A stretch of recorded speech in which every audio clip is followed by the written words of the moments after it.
গভর্নমেন্টের বাংলাদেশের যে ট্যাক্স জিডিপি যে রেশিও আপনারা যদি দেখেন 2021 সালের পরের থেকে এটা খুব নেমে যাচ্ছে।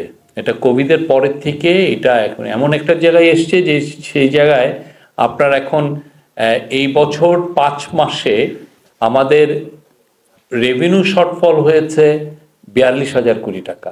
আমাদের টার্গেট ছিল 1,69,000 কোটি টাকা আমাদের কালেকশনের টার্গেট ছিল, সেটা হয়েছে 1,26,000 কোটি টাকার একটু বেশি।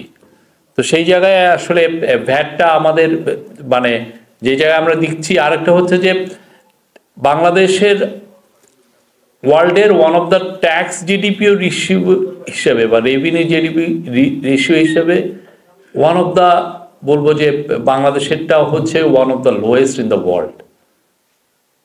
এমন একটা জায়গায় চলে যাচ্ছে যেটা আনসাস্টেইনেবল।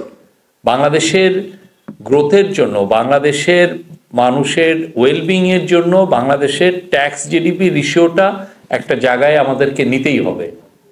সেই পরিপ্রেক্ষিতেই কিছু ভ্যাট ইম্পোজ করা হয়েছে। এবং আরেকটা জিনিস হচ্ছে যে ভ্যাটের অনেক ভ্যারাইং রেট ছিল, কিছু কিছু ক্ষেত্রে 3%, কিছু কিছু ক্ষেত্রে আর একটু বেশি। পুরোটাকে আমরাও চাচ্ছি যে একটা সিম্পলিফাই 15%-এ আনতে, যাতে এতে যেটা হয় যে এক ধরনের সিম্পলিফিকেশন হয়। সিম্পলিফিকেশন হলে যেটা লাভ হয় সেটা হচ্ছে যে এখানে লিকেজটা কমে আসে। লিকেজটাকে কমানোটা আমাদের খুব দরকার। আরেকটা হচ্ছে যে গভর্নমেন্টে আসার পরের থেকে আমরা কিন্তু চেষ্টা করছি যে আমাদের খরচটা কত কমানো যায়। আপনি দেখেছেন যে চিফ অ্যাডভাইজার যখন বিদেশ যাচ্ছেন, আগে যখন 250-300 জনের বহর নিয়ে যেত, আমাদের এখানে বেয়ারলি এটা 40-50 জনের উপরে উঠেই না। এবং তাও বেশিরভাগ ক্ষেত্রে দেখা যায় যে ওনার সিকিউরিটিটা যেহেতু আমাদের দেখতে হয়, সিকিউরিটির এসপেক্টেই আমরা বেশি সংখ্যক লোক যাচ্ছেন। কিন্তু এটা আগে যেটা ছিল, এবং আগে আপনি দেখেন যে আমরা যে ইকোনমিকটা ইনহেরিট করছি, আপনি দেখেন কি কি সব জায়গায় অপচয় করা হয়েছে। এরকম অপচয় আপনারা যদি দেখেন, এটার পুরো খুব ওই dissection of A development narrative, যেটা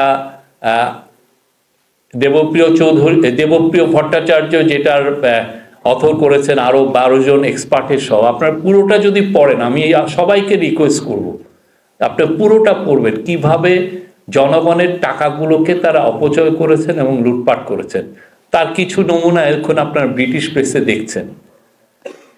তো সেই জন্য আমাদের সত্যিকার অর্থে এটা আমরা চাচ্ছি যে বাংলাদেশের ট্যাক্স জিডিপি এমন একটা হেলদি জায়গায় যাক যাতে বাংলাদেশের ইকোনমি গ্রোথ হয়।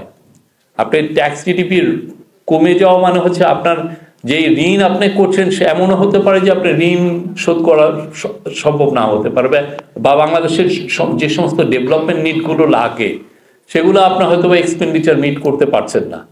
তো সেই জায়গাকে বিচার করে এটা করা হয়েছে।